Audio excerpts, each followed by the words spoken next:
Hello guys, welcome back to the MAXFIELDONSPORTS channel. In today's video, we will be covering the top 10 NFL draft picks of all time, and we're just going to jump right in. At number 10, we have Dan Marino, one of the best quarterbacks of all time. He never won a Super Bowl, sadly, but still one of the best players because a lot of yards, a lot of touchdowns, everything.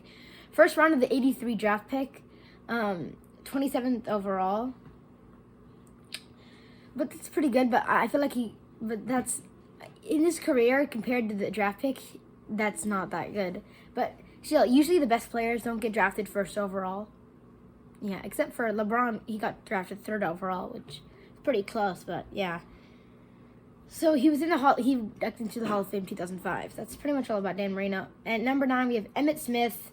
He was in the first round of the 1990 NFL draft, 17th overall. He went to the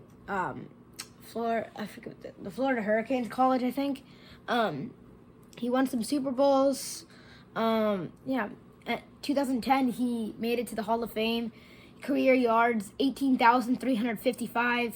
All-time rushing yardage leader, which is a lot for only, I think he was only in the NFL for 10, 12, 14 years, something like that. So, yeah, top 10 all-time Cowboys. And the Cowboys are one of the best teams ever.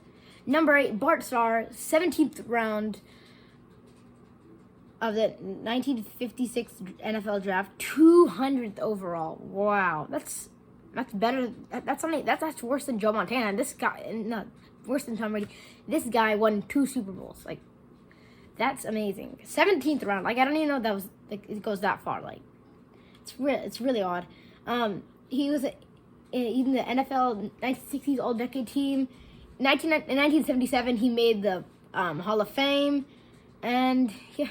He ran the Ice Bowl touchdown, which won them the game against the Cowboys, and so then they could go to the Super Bowl and beat the Raiders. What is it? The Raiders? Yes, I think. The Raiders are the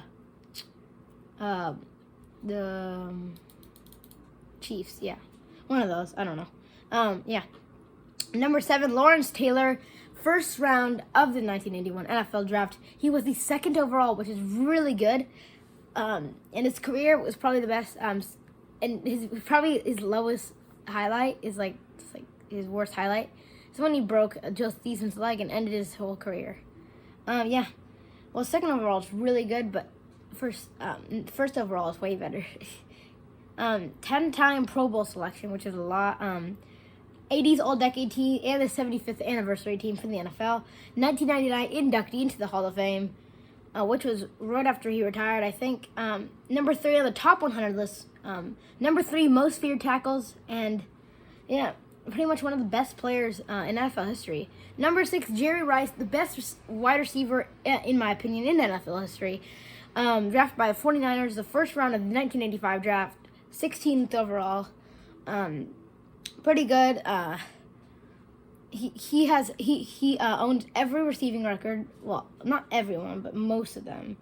Most career touchdowns, 13-time Pro Bowl, 22,895 receiving yards, and 1,549 receptions, which is probably the most ever. 2010 inductee into the Hall of Fame. So just a little bit after he retired. Number 1 on the top 100 list. Yeah. And he probably had the best career of any player in ever. Number 5, Roger Staubach, 10th overall, 10th round pick from the 1964 NFL Draft, 129th overall. That's kind of good, but just I feel like he could have gotten better because his career was amazing. He won a few Super Bowls, something like that. NFL 1970s All-Decade Team, 1985 inductee into the Pro Football Hall of Fame. Yeah, number 46 on the top 100 list. It's kind of low, but it's kind of high, but it's still fine. It's kind of loud outside, just so you know. I think my neighbors are doing something. Number 4 is Brett Favre, drafted by the Atlanta Falcons, 2nd round of the 1991 NFL Draft, 33rd overall, which is not bad, but yeah. College, Southern Mississippi, which is a college that not many good players went to, pretty much. 11-time Pro Bowl selection, and he helped lead the Packers to win Super Bowl 31, I think. Most consecutive starts, 297, and most career passing yards, 71,838, which is really high. At some point, in the NFL, like maybe in like a while in the future, someone will get 100,000 passing yards before their career ends. And also, you know that record with 297 consecutive starts? It's 321 if you include the playoffs. So yeah. Number 3, we have Jim Brown. First round of the 1957 NFL draft, 6th overall, really good. Let me see. 3-time NFL MVP, member of the 1960s All-Decade Team and the 75th Anniversary Team. 1971 inductee into the Hall of Fame. Number 2 on the top 100 list.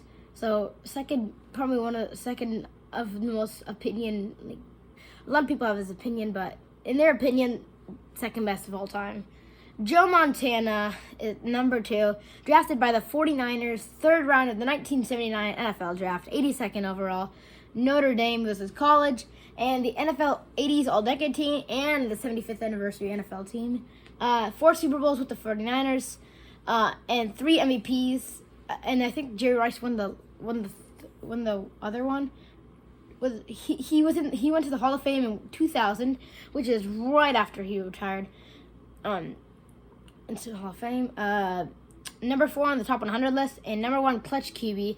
And at number 1 on this list, best draft pick in NFL history, Tom Brady, 6th round of the 2000 NFL Draft, 199th overall. He went to Michigan State University. Brady's a 10-time Pro Bowler selection and a member of the NFL 2000 All-Decade Team. He has led the Patriots to 6 Super Bowls and 4 MVPs. And he also won a Super Bowl with the Buccaneers. He won the MVP for that. And yeah, he just retired. Hope he's going to get in the Hall of Fame soon, even though I wasn't as big of a fan. That's pretty much all this video, guys. I hope you guys all have a nice day. Remember to like and subscribe and click the notification bell to support the MAXFIELDONSPORTS channel. And I hope you guys have a nice day. Also, just so you know, I won't be recording for the next week because I have school stuff. Bye, everyone.